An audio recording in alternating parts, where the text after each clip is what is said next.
Hello guys, कैसे हैं आप? उम्मीद करते हैं कि आप सब खैरियत से होंगे, खुश होंगे। मेरा नाम है मोहम्मद सैन मेरा नाम है रहमान अनवर और मैं मुजफ्फर और इकबाल। भाई जिस वीडियो पर रिएक्शन करने जा रहे हैं, इस वीडियो का टाइटल है इंडोनेशियन प्रेसिडेंट के डीएनए पर पाकिस्तान में बवाल। बहुत अच्छी यार एक वीडियो है। अगर आपको वीडियो पसंद आए तो लाइक और सब्सक्राइब जरूर कीजिए। नमस्कार दोस्तों, डीडी रेड के एक और रिएक्शन वीडियो में आप सभी का स्वागत है। मैं हूं आलोक। तो भैया डीएनए पर गजब बवाल मचा हुआ है। अच्छा, मैं ये स्क्रीनशॉट लगाता हूं, इससे आप खबर जो है समझ जाएंगे। इंडोनेशिया के प्रेसिडेंट ने कहा कि मैंने अपना डीएनए टेस्ट कराया, डीएनए टेस्ट का जो रिजल्ट आया, डीएनए सीक्वेंसिंग कराई, उसका जो रिजल्ट आया उसमें यह मिला कि मेरा डीएनए इंडियन डीएनए है। वाह, अब इतना बड़ा बयान उन्होंने दे दिया, हर तरफ इसकी चर्चा हो रही है। लेकिन इंडोनेशिया में, उनके देश में, जो कि सबसे बड़ा मुसलमानों का देश है इस दुनिया का, उसमें बवाल नहीं मचा है। बवाल मचा है पाकिस्तान में। अब आप सुनकर हैरान होंगे। तो मैं जी तमाम वीडियोस को एक साथ लेकर आया हूं, उसमें आपको बहुत मजा आने वाला है। ऑल इन वन वीडियो है ये। और देखते हैं कि पाकिस्तान में इस खबर के बाद कि दुनिया के सबसे बड़े मुसलमान देश ने, इस्लामिक देश ने, उसका जो प्रेसिडेंट है वो कहता है कि उसका डीएनए इंडियन है। अब देखिए क्या मिर्ची लगी है पाकिस्तान में। बड़ा मजा आने वाला है जी, आपको बहुत मजा आने वाला है इस वीडियो में। और मैं बहुत सारे सबूत इकट्ठे करके लेके आया हूं और भी जवाब देने के लिए। तो चलिए वीडियो की जो है वो शुरुआत किया जाए। सोशल मीडिया पे तहलका तो उस वक्त मचा जब इंडोनेशिया के प्रेसिडेंट ने कहा कि मैंने कुछ दिन पहले अपना डीएनए टेस्ट करवाया था, जिससे पता चला कि मेरा डीएनए इंडियन है, यानी कि मैं एक इंडियन हूँ। उनके इस स्टेटमेंट ने तमाम इस्लामी ममालिक को, खासकर इस्लामी जमहूरिया पाकिस्तान को हिलाकर रख दिया है। इंडोनेशिया के प्रेसिडेंट ने एक ऐसी स्टेटमेंट जारी की है जिसपे तहलका मचा दिया। ये कह दिया है कि आई हैव इंडियन डीएनए। ये जो 57 इस्लामी ममालिक हैं और मुस्लिम उम्मा इसके ऊपर क्या कह रही है? इंडोनेशिया के प्रेसिडेंट जो पहला विजिट है इंडिया का रिपब्लिक डे पे, उन्होंने बात की कि जो मेरा डीएनए है वो इंडियन डीएनए है और मैं इंडियन सॉन्ग सुनते ही पता नहीं क्यों नाचने लग जाता हूँ। उनका डीएनए इंडियन है, उनके जीन्स इंडियन है, उनकी सिविलाइजेशन, उनका कल्चर, सब कुछ इंडियन है। यानी कि इनडायरेक्टली उन्होंने खुद को इंडियन कहा। उन्होंने कहा कि मेरे दिल में इतनी रिस्पेक्ट है इंडियन कल्चर के लिए, इतनी मोहब्बत है इंडिया के लिए कि जब भी अगर मैं कोई इंडिया का गाना भी सुनता हूँ तो मैं फौरन झूमने लग जाता हूँ, मैं फौरन डांस करने लग जाता हूँ। तो खैर हमारे यहाँ तमाम ही लोगों का डीएनए इंडियन है, लेकिन हम मानते नहीं है। हम कभी कहते हैं हम तुर्क हैं, कभी हम कहते हैं हम अरब हैं, कभी हम कुछ कह देते हैं, लेकिन हम इंडिया की तरफ नहीं जाते। और उसका मेन रीजन भी यही है कि अगर हम ये बोल दें कि हमारा डीएनए इंडियन है या हम इंडियन है तो वो तो फिर मुश्किल हो जाएगी ना, वो फिर टू नेशन थ्योरी का चूरन नहीं चलेगा हमारा। जैद हामिद साहब ने तो प्रेसिडेंट ऑफ इंडोनेशिया को छोड़ना। अच्छा, मुझे ऐसा लगता है कि इंडोनेशिया के प्रेसिडेंट पर थोड़ा सा दबाव भी था। वो बोलना चाहते थे कि मेरा डीएनए हिंदू है। मुझे ऐसा लगता है, मैं ये कह नहीं रहा, मुझे लगता है कि वो बोलना चाहते थे कि मेरा डीएनए हिंदू है, लेकिन चूंकि ज्यादा बवाल हो जाता अगर ये कह देते। अभी तो इतना ही इतने पर ही, इंडियन कहने पर ही इतना मचा हुआ है, तो उन्होंने सोचा कि चलो इतना बवाल नहीं कराते हैं, इंडियन बोल देते, लोग समझ ही जाएंगे। इंडियन डीएनए का मतलब ही है हिंदू डीएनए। जब आप डीएनए की बात करते हो तो आप हजारों साल पुरानी चीज की बात करते हो, तो जाहिर सी बात है कि उस समय हिंदू ही थे, सारे हिंदू थे। और इसका एक और बहुत बड़ा प्रूफ देने वाला हूं मैं आगे। चलिए, इंडोनेशिया को छोड़ना नहीं, उन्होंने कहना है कि ये क्या किया, ये तो दगा है, ये तो धोखेबाजी है सर, ये तो फ्रॉड कर दिया। ये क्या हो क्या गया कि उन्होंने देखिए अब आप क्या कर दिया, मुस्लिम उम्मा क्या सोचेगी। जैद हामिद साहब तो कहेंगे देखिए मुस्लिम उम्मा के पीछे पड़े हुए हैं, ये जानबूझ के कर रहे हैं, कोई नहीं निकला इनका। बल्कि मैं तो समझती हूँ उन्होंने सीधे सीधे ये कह देना, कोई नहीं निकला, एम ही कह रहे हैं, जानबूझ के कह रहे हैं, क्योंकि मोदी साहब के साथ बैठे हुए थे। वहां से उन्होंने अभी ब्राह्मोस की डील भी करनी है और साथ में वहां से इंडिया से उनको ट्रेड भी चाहिए, इंडिया से बड़े बड़े एग्रीमेंट्स चाहिए। इंडिया से क्या क्या कुछ वो लेकर नहीं गए और नहीं लेकर जा रहे, तो उन्होंने तो फौरन ये कहना, उन्होंने कहना ये गलत कहा, इन्होंने जान के कहा, इनके प्रेशर में आके कहा, इनके कहने पर कहा, मोदी साहब के कहने पर कहा। हमारी शादियों पर शादियां कंप्लीट फील नहीं करती जब तक हम लोग इंडियन गाने चुनरी चुनरी ना लगाएं, छैया छैया ना हो वहां पर, तो हम लोगों को फीलिंग नहीं आता कि वाकई में मतलब शादी में वो वाइब है या नहीं। तो डीएनए की जहां तक उन्होंने बात की है, तो देखिए मेरे ख्याल में अगर ये बात है कि वो अपने आप को रोक नहीं पाते नाचने से, तो मेरे ख्याल में तो फिर पूरा वर्ल्ड इंडियन है। India is going to be the 4th largest economy in the world, already standing on number 5। तो इग्नोर वाली बात तो खैर हम लोग दूर की बात है, हम लोग यही चीज देखें कि भाई चमकता हुआ तारा और विक्ट्री स्टैंड पर खड़ा हुआ इन कंट्री जो है वो सबको अच्छा लगता है, उनके साथ हैवी रिलेशंस कायम करना हर बंदे को अच्छा लगता है। एंड देन आप इस चीज से ही अंदाजा लगा लें इंडोनेशिया की डेस्परेशन की कि वो अपने आप को अपने डीएनए टेस्ट के थ्रू इंडियन रिप्रेजेंट करवाना चाहते हैं ताकि वो लाइमलाइट में आ सके इंडियन न्यूज में, और वहां पर आकर उनकी कुछ एक वर्थ बन जाए, और वो वहां पर पहली चीज तो ये है कि इंडियंस का एक जो है वो ट्रस्ट डेवलप कर ले, ताकि डेफिनेटली। आमना जी, आपने फिर हिस्ट्री नहीं पढ़ी है। आमना जी, आपने इंडोनेशिया की हिस्ट्री नहीं पढ़ी है। आपको जरूरत है जाकर उनकी हिस्ट्री पढ़ने की। मैं तो हिस्ट्री का स्टूडेंट रहा हूं ना, मैंने ग्रेजुएशन हिस्ट्री में की है, तो मुझे हिस्ट्री का पता है, आपको नहीं पता है। तो ये जो आप कह रहे हैं कि डेस्परेशन है, उन्होंने ऐसा करने के लिए किया, जी नहीं। इंडिया और इंडोनेशिया के रिलेशन आज के नहीं है, हजारों साल पुराने हैं। जब इस्लाम नहीं था इस दुनिया में, इस्लाम का जन्म भी नहीं हुआ था, तब से इंडोनेशिया और भारत के रिलेशन। समझ रही हैं आप? अभी एक खबर दिखाता हूं, अभी पिछले साल की खबर है, शायद नहीं, पिछले साल की नहीं है, मतलब ये 2021 की खबर है।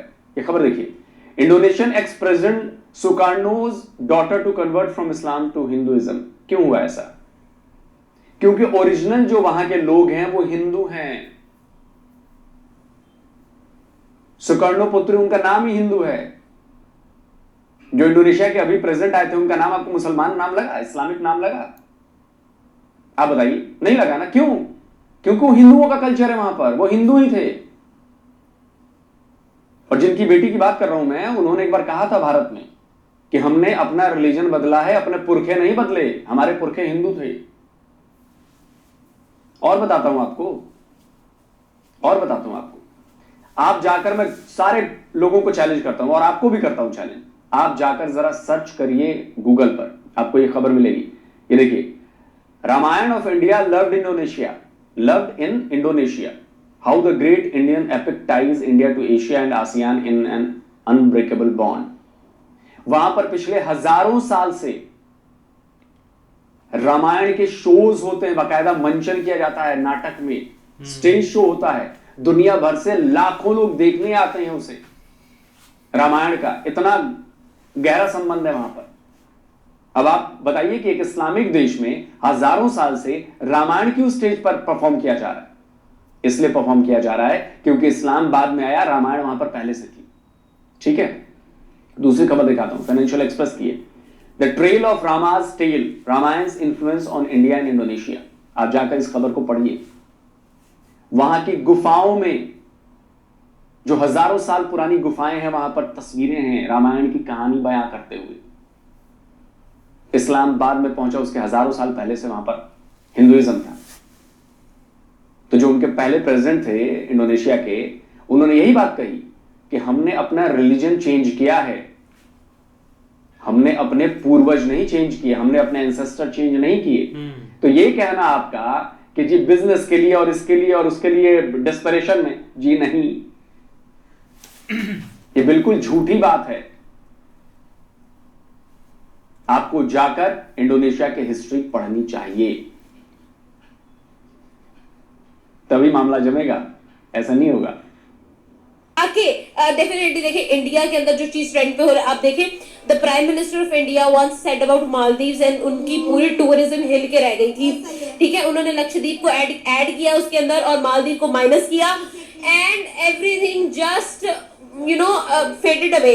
एंड देन अगर हम लोग अभी बात करें तो इंडोनेशिया के जो प्रेसिडेंट आए हैं वो अपने आप को लाइमलाइट में लेकर आएंगे, उनकी ज्यादा बात की जाएगी, उनके डीएनए की बात की जाएगी, and definitely the Indians would get surprised and definitely would get curious, and in a longer run there is more trade, there is more tourism, there are more visits, and everything is plus. Indonesia को, madam, फिर आपको जाकर मुझे लगता है कि India और Indonesia के कारोबार के बारे में पढ़ना चाहिए। अभी लास्ट ईयर हमने $38 बिलियन का बिजनेस किया है। पिछले साल शायद 24 या 26 बिलियन डॉलर्स का हमने बिजनेस किया था। तो बिजनेस के संबंध भी आज के नहीं है मैडम, कि उनको बिजनेस बढ़ाना है। बिजनेस हम दोनों को बढ़ाना है, और बिजनेस का आप समझ रही है 38 या 33 बिलियन डॉलर्स का हमने ट्रेड किया है। आप $1 बिलियन के लिए तरस रहे हैं, भीख मांग रहे हैं, लेट रहे हैं IMF के आगे और वर्ल्ड बैंक के आगे, अमेरिका के आगे, और हम एक अकेले इंडोनेशिया के साथ $38 बिलियन का ट्रेड करते हैं। आपको समझने की जरूरत है। प्लीज कमेंट करने से पहले किसी भी चीज पर ना थोड़ा बहुत हिस्ट्री पढ़ना बहुत जरूरी है, पढ़ाई करके आना बहुत जरूरी है, वरना ये बिल्कुल सतही बातें हैं, डीप बातें नहीं है। डीप बातें तभी होंगी जब नॉलेज होगी। इंडोनेशिया को the largest population Muslim country कहा जाता है। सबसे बड़ा मुस्लिम कंट्री जो है वो ये कहा जा रहा है कि अब वहां के प्रेसिडेंट भी इंडियन डीएनए रखते हैं। अब किसी जगह पर पिट्टन भी पड़ गया है। सर कहा ही जा रहा है कि ये मातम शातम भी शुरू हो गया। इसकी वजह ये है कि एक तो ये कि किसकी साजिश है भाई, वो जैसे ही इंडियन म्यूजिक सुनते हैं वो कह रहे हैं कि मैं डांस करना शुरू कर देता हूँ। अच्छा प्रॉब्लम ये है कि ये तो पूरी दुनिया में होता है। पूरी दुनिया में जो भी यहाँ पर कितने ऐसे लोग हैं, हॉलीवुड सेलिब्रिटीज तो पागल हैं इंडियन म्यूजिक के पीछे और इंडियन कल्चर के पीछे, और पूरी दुनिया में। तो इसका मतलब है कि पूरी दुनिया के जहां पर भी जो लोग भी इंडियन म्यूजिक सुनकर रक्स करना शुरू कर देते हैं तो उनका डीएनए कहीं ना कहीं जाकर इंडिया से मिलता है। क्या इसको ये समझे हम? तो देखिए ये बात आप जान लीजिए कि ऐसी एम्पायर्स, जब हम भारत की बात करते हैं ना, तो चोला एम्पायर से लेकर उससे पहले और उससे बाद की एम्पायर्स वो पूरी दुनिया पर अपना रूल करती रही हैं। अफगानिस्तान से लेकर कंबोडिया, कंबोडिया से लेकर साउथ एशिया। अब जब आपने कंबोडिया का नाम नहीं लिया है तो मैं यहां पर बताना एक फर्ज समझता हूं, दर्शकों के ज्ञान में जरा बढ़ोतरी करते हैं। आपको पता है कि दुनिया का सबसे बड़ा जो हिंदू मंदिर है वो भारत में नहीं, वो कंबोडिया में। मैं आपको उसकी तस्वीर दिखाता हूं, अंकोर वाट का मंदिर, आप जाकर गूगल पर सर्च करिए। दुनिया में सबसे बड़ा हिंदुओं का मंदिर वो अंकोर वाट में है, कंबोडिया में, भारत में नहीं। तो आप इस कदम को समझिए कि कदम कहां कहां तक थे। हमारे तो इतिहास को बिल्कुल बदल दिया गया ना, नए लोगों को पता ही नहीं। अब तो खोद खोद के चीजें निकाली जा रही है, खुदाई हो रही है तो चीजें निकल रही हैं। और श्रीलंका से लेकर नेपाल तक वो कौन कौन सा कंट्री है कि जिसके ऊपर भारतीय हुक्मरानों की, हिंदू रूलर्स ने रूल ना किया हो। तो जो सबसे one of the most Asian civilisation कही। एक चीज मैं करेक्ट करना चाहूंगा, ये आपने करेक्ट कर दिया। वैसे नेपाल कभी किसी का गुलाम नहीं रहा है, भारतीय रूलर ने उस पर राज नहीं किया। नेपाल हमेशा से आजाद रहा है, हिंदू राष्ट्र रहा है। अब भले बदल दिया उन्होंने, नेपाल एक हिंदू राष्ट्र रहा है और वहां पर हिंदू राजा थे, ये बात अभी भी है। नेपाल कभी किसी देश का गुलाम नहीं रहा, किसी भारतीय राजा ने उस पर राज नहीं किया। कही जाती है हिंदुइज्म और भारतीय कल्चर, तो आपका क्या ख्याल है कि उसका डीएनए कहां कहां तक नहीं होगा? मुझे तो अब ये डर पड़ गया है कि सर कहीं ऐसा ना हो कि मोहम्मद बिन सलमान भी किसी दिन अपना डीएनए करवा के कह दें कि मैंने अपना डीएनए करवाया तो मुझे पता ही चला कि मेरा DNA, I have Indian DNA. ऐसा कल्चर जिसकी जड़ें दूर दूर तक फैली हुई, कहा जाता है कि सबसे पुराना जो है सिविलाइजेशन है। और फिर उन्होंने कहां कहां पर उनकी वो अशोका से लेकर और चोला एम्पायर्स तक उन्होंने कौन कौन से रीजन पर हुकूमत नहीं की, रूल नहीं किया। तो जब आप ये कहते हैं कि जी मुसलमानों ने 100 साल हुकूमत की है बड़े सगीर पर, तो उनकी तो फिर सिविलाइजेशन जो उन्होंने तो पता नहीं कितने 100 साल पूरी दुनिया पे हुकूमत की है। सबसे पहले तो यही तो मैं कहता हूं अपने वीडियोस में कि अगर पिछले 8,000 साल का इतिहास निकाला जाए, 10,000 साल का, तो आपने राज किया मान लीजिए 800 साल, हमने राज किया 15,000 साल, 10,000 साल, और आप कहते हैं हमने तो हिंदुओं पर हुकूमत किया है।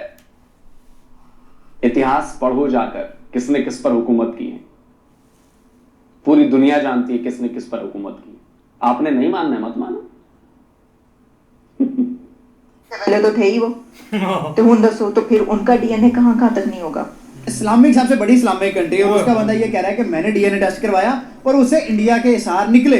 आप चले जाएं हिस्ट्री में थोड़ा सा पीछे ऐसे कुछ, तो आपको जितनी भी कंट्रीज हैं उनके फोरफादर कहाँ से निकलेंगे, इंडिया से। देखें, इंडिया तजारत की गर्ज से या बाकी चीजों से उसी खित्ते से लोग निकले और वहां जाके बस गए। अब देखिए, ईस्ट इंडिया कंपनी जब इंडिया में आई तो इंडिया की तजारत बढ़ गई, हर कंट्री के साथ, हर खित्ते के साथ। कुछ लोग उधर रह गए, कुछ ने शादियां कर ली, कुछ ने तिजारत कर ली, तो दुनिया के हर कोने में वो फैल गए। आप पाकिस्तान को ले लो, आप बांग्लादेश को ले लें, आप श्रीलंका, आप इवन के इस खित्ते में किसी कंट्री को पकड़े, उनके फोरफादर। सर जी, अंग्रेजों के आने से पहले की बातें हैं ये, अंग्रेज के आने के बाद नहीं फैले हैं लोग। अंग्रेज के आने के हजारों साल पहले से चला आ रहा है सर।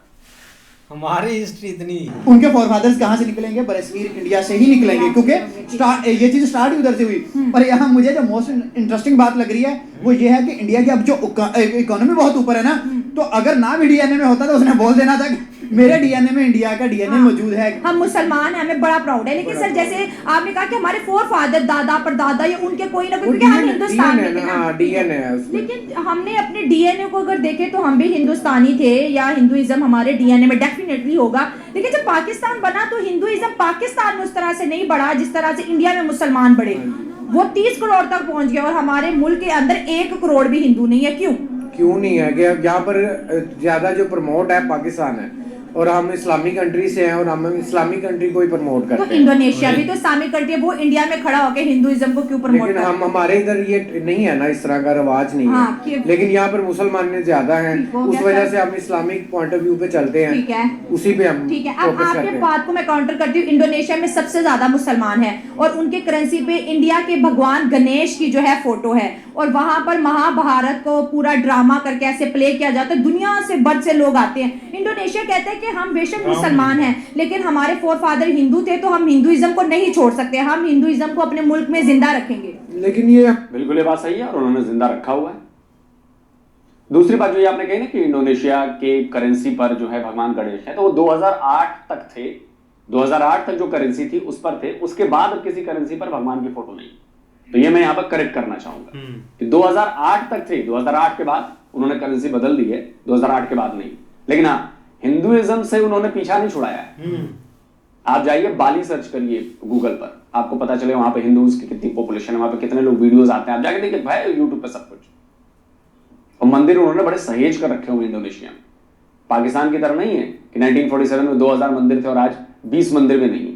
इंडोनेशिया में उन्होंने मंदिर तोड़े नहीं, मुसलमान होने के बाद वो सबसे बड़ा इस्लामिक देश है, लेकिन उन्होंने तोड़े नहीं, उन्होंने संभाल कर रखा है, सजा कर रखा है, क्योंकि वो कहते हैं ये हमारे पुरखों की अमानत है, ये हमारे पुरखों की हिस्ट्री है, और हम अपनी हिस्ट्री के इतने नायाब चीजों को हम तोड़कर खत्म कर दें, हम नहीं करेंगे खत्म।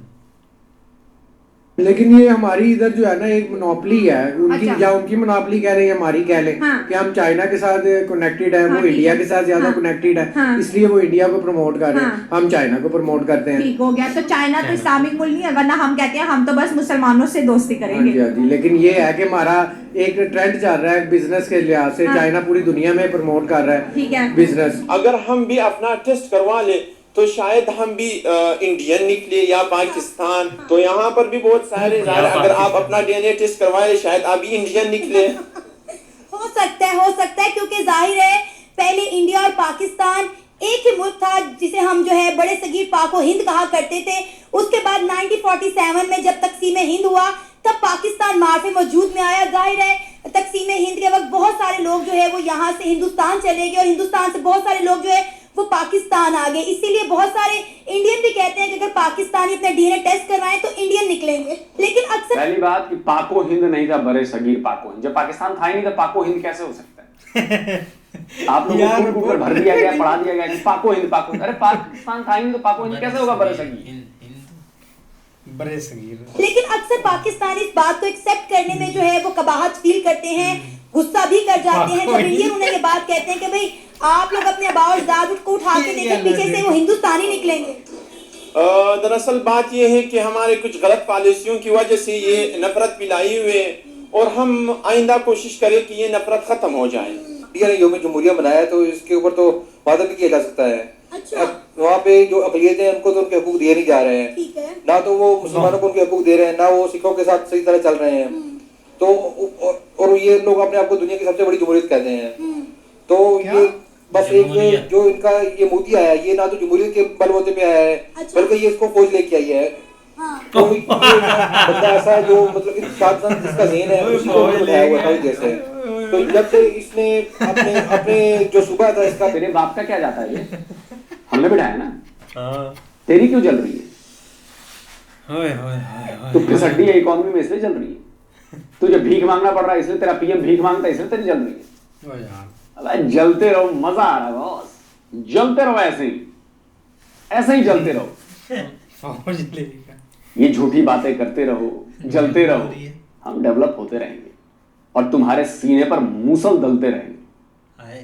बात है इसका, इसके अंदर इसने मुस्लिम और हिंदू मुसाजत करवाया है और काफी मुसलमानों को इसने शहीद करवाया है। तो इस बंदे को बिठा के तो इन्होंने अपनी जो जमहूरियत का इनका जो ज़हन है ना, उसके ऊपर इन्होंने बिल्कुल ही बंद कर दिया। उसके ऊपर ना अपने सवरात को जो इन्होंने दिया है रंग, वो बिल्कुल गलत रंग दे रहे हैं। तो इनको सबसे पहले तो जमहूरियत लेके आनी चाहिए। आपने कहा कि वहाँ पे मुसलमान महफूज नहीं है। मेरे कितनी ऐसे इंडियन मुस्लिम हैं जो मेरे दोस्त भी हैं, जिनसे मैं राब्ते में भी हूँ, जिनके मैंने इंटरव्यूज भी किए हैं। वो कहते हैं कि हम यहाँ पे पाकिस्तान से ज्यादा खुशहाल जिंदगी गुजार रहे हैं, लिहाजा पाकिस्तानी हमारी फिक्र करने की बजाय अपनी फिक्र करें। सही बात। एक तो सबसे पहले तो कश्मीर के अंदर देख लें आप, उन्होंने कर्फ्यू लगाया हुआ है। उसके बाद एक उनका दिल्ली के अंदर आई थिंक सो कि वहाँ पे 2 मस्जिदों को उन्होंने शहीद किया है और वहाँ की इमाम मस्जिद को भी उन्होंने मारा था। ये तकरीबन 1 ईयर अगो की बात है। जम्मू कश्मीर में तो कोई कर्फ्यू नहीं लगा हुआ, बल्कि अगर हम बात करें तो ये रिपब्लिक डे पर जम्मू कश्मीर के अंदर हम बात करें तो वहाँ पे बाइक रैली निकाली जा रही है। लोग जो है वो हाथों में तिरंगा लेकर, इंडिया का झंडा लेकर जो है सड़कों पे फिर रहे हैं और रिपब्लिक डे को सेलिब्रेट कर रहे हैं। तो कर्फ्यू किस चीज का होता है सर? कर्फ्यू का कॉन्सेप्ट क्या है? कर्फ्यू का मतलब है कि लोग अपने घरों के अंदर महसूर हो जाएं, बाहर ना निकले। लेकिन अगर लोग बाहर निकल रहे हैं, अपने मामूल के काम कर रहे हैं, अपने रोजमर्रा के काम सरंजाम दे रहे हैं, तो आप उसको कर्फ्यू नहीं कह सकते। मैम ये बात है, लेकिन ये बात देखे ना आप, अगर उनको उनकी आजादी ही नहीं है उनके पास, तो वो अपनी बात ही नहीं कर सकते। उसमें क्या आजादी है उनके पास? एक वहाँ पे इतनी बड़ी फौज उन्होंने बैठाई हुई है, जितनी पाकिस्तान की डॉलर फौज है उतनी उन्होंने उधर फौज बैठाई हुई है, तो वो उधर क्या कर रही है? सर वहाँ से इंडिया ने अपनी आर्मी विड्रॉ करवा ली हुई है। अब उस तादाद में फौज नहीं है जितनी पहले हुआ करती थी। आर्टिकल 370 रिमूव करने के बाद जो है इंडिया ने जम्मू कश्मीर में बड़ी डेवलपमेंट की है और कश्मीर के लोग उस डेवलपमेंट से खुश हैं और वो कहते हैं कि आर्टिकल 370 खत्म करके हमने तो कश्मीर का जो मसला है वो खत्म कर दिया है। आप पाकिस्तान के इस मुद्दे पे बात करना बनता ही नहीं है। पाकिस्तान के इस मुद्दे पे बात क्यों नहीं करना बनता भाई? हम करेंगे बात नहीं भी करना बनता। उन्होंने उनकी जो उन्होंने कश्मीर को अपने जम कर लिया है। जो कौम मुत्तहदा की जो कॉन्फ्रेंस जो कौम मुत्तहदा ने जो कहा है कि मतलब ये जो एरिया है ये यहाँ के लोगों के वोटिंग के जरिए ये हल होगा, ठीक है। तो वो उस चीज को वो नहीं मानती। उन्होंने उसके अंदर अपने जम कर लिया, अपना एक कानून पास किया और उसको उन्होंने अपने अंदर जम कर लिया है। तो ये उन्होंने, भाई साहब आपको ओपन चैलेंज है, अगर आप मेरा ये वीडियो देखें और आप अपने अब्बा की नाजायज औलाद नहीं है, आप अपनी अम्मी की नाजायज औलाद नहीं है, तो आपने जो ये बात कही है ना, अक़वाम मुत्तहदा मतलब यूएन के उन रेजोल्यूशंस को प्रिंट आउट लेकर आइएगा और अगले सना के वीडियो में प्रिंट आउट में जो शर्तें लिखी हैं उस शर्तों को पढ़कर बताइएगा। अगर आपने इतना चैलेंज पूरा कर दिया तो आप जो कहेंगे वो मैं कर दूंगा और फिर मैं उसका मतलब भी तो समझाऊंगा। यूएन के रेजोल्यूशन जो कश्मीर पर हैं वो लाइए और पढ़िए कि किसने वोटिंग रोकी है। अगर आप में दम है, अपने अब्बा की असल औलाद हैं, तो चैलेंज है मेरा आपको।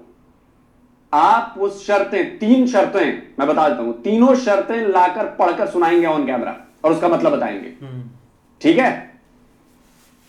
कर लिया है तो ये इसने वैसे वाकई यार एक पूछ लेते हैं इंडोनेशिया के एक मुल्क से कि इधर एक बड़ा इस्लामी मुल्क है, उधर आया क्यों नहीं है? और जब तक वो इधर आकर नहीं बोलेगा कि मेरे डीएनए में एक पाकिस्तान का खून है, माफ नहीं करेंगे भाई, हम काल तलवारें निकाल लेंगे। अच्छा इनसे देर वो हजम ही नहीं हो रहा। 2-3 दिन की बात है ये, रिपब्लिक डे पे उन्होंने कहा था एक दिन बाद या उसी दिन शायद उनकी एक कॉन्फ्रेंस थी। लेकिन पाकिस्तानी जो है ना वो इस चीज़ को नहीं भूल रहे, खास कर दे लो कि उनको कितना गुस्सा आ रहा है, बहुत ज़्यादा यार। एक गुस्सा आया होगा और आग बोला हुए हैं। जैसे ये भाई बोल रहा है कि जम उन्होंने कर लिया ना, इन्होंने भी इंडोनेशिया के उसको जम कर लेना, कहीं मौका मिलने दे इनको भाई एक बार।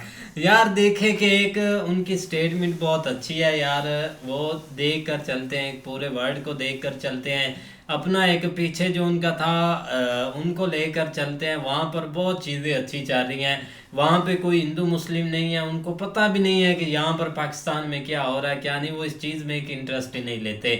और हमेशा उन्होंने हर चीज़ को प्रमोट किया। रामलीला वहाँ पर होती है, गणेश जी की थी नोट पर एक, जो 2008 तक सर बता भी रहे हैं। वहाँ पर मतलब एक बहुत ऊंची जगह वहाँ पर एक गणेश जी की मूर्ति लगी हुई है, वहाँ आप जाकर देखें। बाली में तो भाई इतना ज़्यादा हिंदुज़म को प्रमोट किया जा रहा है, इतने ज़्यादा व्लॉग देखे हैं, तो आपका एक ये वो देख लें तो इन्होंने वैसे ही इनको अटैक आ जाना। ये तो सिर्फ इन्होंने एक बात सुनकर ऐसे ऐसे इनके अल्फाज निकल रहे हैं और कंट्रोल इनसे हुआ ही नहीं जा रहा। लेकिन यार सही है, उनका अपना पॉइंट ऑफ व्यू था, उनको जो सही लगा वो उन्होंने स्टेटमेंट दी। और अगर वो थोड़ा सा बोल देते तो हिंदू, तब तो यार एक इधर एक सही है, ऊपर तक एक बात जानी थी। अब भी कम नहीं है, लेकिन सही है भाई, इनका बनता है। नहीं वाकई सही बात है। एक रिपब्लिक दिन था भाई, एक बहुत बड़ा एक दिन भी था इंडिया के लिए, और एक स्पेशल एक गेस्ट वो इधर आए थे, बहुत एक नाइस बंदे थे, एक मतलब कि प्रेसिडेंट। लेकिन एक इंडोनेशिया की बात करें ना, तो वो एक इंडोनेशिया और एक दूसरे एक जो मुस्लिम एक कंट्री है, एक उनका और मतलब कि इंडोनेशिया का, और इधर जो लोग हैं मुल्क हैं या कंट्री हैं, उनका भाई कोई माइंड सेट एक सेम नहीं है। वो बहुत एक पॉजिटिव एक लोग हैं, अपनी भाई एक मेहनत भी करते हैं, और उनके अंदर ये तो चीज़ पाई नहीं ना जाती, ये मतलब कि ये एक नेगेटिव या नफ़रत फैलाना ऐसा कुछ भी नहीं है। यहाँ तक कि उधर हर एक मतलब के मज़हब के लोग रहते हैं, लेकिन अभी तक या हमने दंगे होंगे या होंगे पता लग ही जाता है ना, दंगा हो या कुछ चीज़ निकली हो, हमने भाई कभी नहीं देखा ऐसी कुछ चीज़ हो, क्योंकि वो एक अगर मिलकर यार रहते हैं उधर, बहुत एक मतलब के पीस है। लेकिन वो अपनी कंट्री को भी डेवलपमेंट कर रहे हैं। अब इतनी भाई उनके साथ एक इंडिया की एक ट्रेड भी है, और सबके साथ वो ट्रेड करते हैं, और सबके साथ उनका एक नॉर्मल है। लेकिन अब उसका इधर आना एक प्रेसिडेंट का और एक डीएनए में बोल देना, तो वो भी एक रियलिटी है। लेकिन उस पर एक उधर कोई बवाल नहीं हुआ। इंडोनेशिया में किसी बंदे ने नहीं बोला कि इसको एक सत्ता से एक हटाया जाए, इसकी हिम्मत कैसे हुई, क्योंकि उधर आपको हर एक पॉजिटिव बंदा मिलेगा, हर एक पॉजिटिव। नहीं बिल्कुल ऐसी है। लेकिन भाई देख लो कि वो कह रहा था कि भाई पीएम मोदी को भी फौज लेके आई है, एक ये कंसेप्ट। और दूसरा भाई ज़री बात है, एक हम अपने जैसे सभी को समझते हैं कि शायद जो इधर हो रहा वो साइडों पे भी हो रहा। दूसरा भाई ये देख लो, हम कब से इस चीज़ के ऊपर बात कर रहे हैं कि हमारे जो लोग हैं ना, उनके जहन में यही बैठा हुआ है कश्मीर के बारे में कि वहाँ पे कर्फ्यू है। कर्फ्यू अभी वंदे भारत फिर चल गई है, हाँ अभी भी कर्फ्यू है, साम कर दिया उधर। लेकिन यार ये जो भाई बोलता है ना कि एक यूएनए में चले जाओ, मुझे लगता है कि कश्मीर में चले जाओ, उधर कोई बंदा नहीं बोलता कि हमने इधर होना उधर। यार हम कश्मीर की बात ही नहीं करना चाहते, ये सब के सामने है। ये तो आप बंदा एक कच्चा सा और एक फजूल सा बंदा लगता है जो एक कश्मीर का मुद्दा उठाता है। लेकिन आप इमेजिन कर लें कि अभी भी पाकिस्तान में ऐसे लोग हैं जो एक कश्मीर फ़ौज और हर चीज़ को अभी भी उन्होंने पहले नंबर पर रखा हुआ है, कि अभी तक कसम से लोगों को पता नहीं है कि हमारी जो पोजीशन है ना वो 12वें नंबर पर आ गई है, नंबर 1 एजेंसी की। ये लोग पागल हो जाएंगे। इन्होंने अभी तक इस चीज़ का कोई हल्ला नहीं इधर मचा, पता नहीं ना, पता नहीं चला। और एक मीडिया ने भी कोई चीज़ तो पढ़े लिखे नहीं, ऊपर से कोशिश भी नहीं करते। बाकी यार एक कमाल की वीडियो थी। अगर आपको वीडियो पसंद आए तो लाइक और सब्सक्राइब ज़रूर कीजिएगा।